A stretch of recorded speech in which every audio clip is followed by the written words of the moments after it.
السلام علیکم۔ ایک بادشاہ کے ملک کی فوج بہت بڑی تھی۔ وہ چاہتا تھا کہ کسی طریقے سے اپنی فوج کو اتنا مضبوط کر لوں کہ اس کو اور کوئی دوسری فوج ہرا نہ سکے۔ اور بادشاہ کے دل میں عجیب خیال پیدا ہوا۔ اس نے اپنے وزیر کو بلایا اور اس سے کہا، ہمیں اپنی فوج کو بہت مضبوط کرنا ہے۔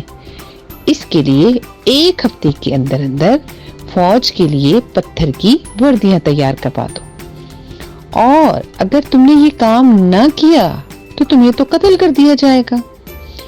وزیر نے پریشان ہو کر کہا، بادشاہ سلامت، یہ کیسے ہوگا؟ مگر بادشاہ نے ایک نہ سنی اور وزیر کو چپ کروا دیا۔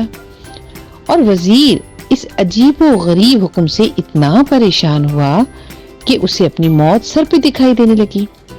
اور وزیر اسی پریشانی میں اپنے گھر میں ادھر ادھر ٹہلنے لگا اور بار بار اسے پسینے آ رہے تھے۔ وزیر کی لڑکی یہ سب دیکھ رہی تھی۔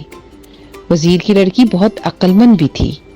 اس نے باپ کی یہ حالت دیکھی تو بہت پریشان ہوئی۔ اس نے وزیر سے اس پریشانی کی وجہ پوچھی تو وزیر نے سارا قصہ اپنی بیٹی کو سنایا اور سنا کر رونے لگا۔ لڑکی بھی بہت پریشان ہوئی اور اس مسئلے کا حل ڈھونڈنے لگی۔ سوچتے سوچتے اسے ایک بہت اچھی تدبیر سوجی، جس کو سوچ کر وہ خود بھی مطمئن ہو گئی اور باپ کو بھی تسلی دی کہ اب آپ کو گھبرانے کی کوئی ضرورت نہیں، انشاءاللہ آپ کی جان بچ جائے گی۔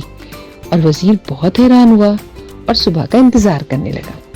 صبح ہوئی تو لڑکی نے کچھ گدھے منگوا کر ان پر اینٹیں رکھی اور شاہی محل میں پہنچ گئی اور بادشاہ سے ملنے کی خواہش کی۔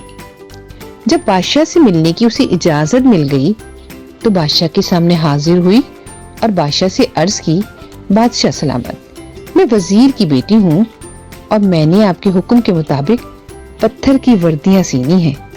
اس کے لیے آپ مجھے اینٹوں سے دھاگا بنوا دیں، اور ہاں، اس کام کے لیے میں بہت اچھی والی اینٹیں بھی اپنے ساتھ لے کر آئی ہوں۔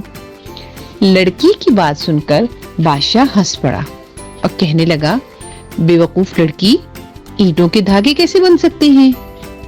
لڑکی نے بہت ادب سے عرض کی، بادشاہ سلامت، اگر اینٹوں کے دھاگے نہیں بن سکتے تو پتھر کی وردیاں کیسے سل سکتی ہیں؟ اور بادشاہ لڑکی کی بات سن کر بہت نادم ہوا اور اس نے اپنا حکم واپس لیا اور اپنی غلطی بھی مان لی، اور لڑکی کی ذہانت کو دیکھتے ہوئے اسے بہت سارے انعام سے بھی نوازا۔ اس طرح لڑکی کی ذہانت سے بادشاہ کو اپنی غلطی کا احساس بھی ہوا اور اسے بہت سا انعام بھی مل گیا۔ کیسی لگی آج کی کہانی؟ اچھی لگی ہے تو ہمارے چینل کو سبسکرائب کریں، کمنٹ شیئر کرنا نہ بھولیے گا۔ ملتے ہیں اگلی کہانی میں۔ اللہ حافظ۔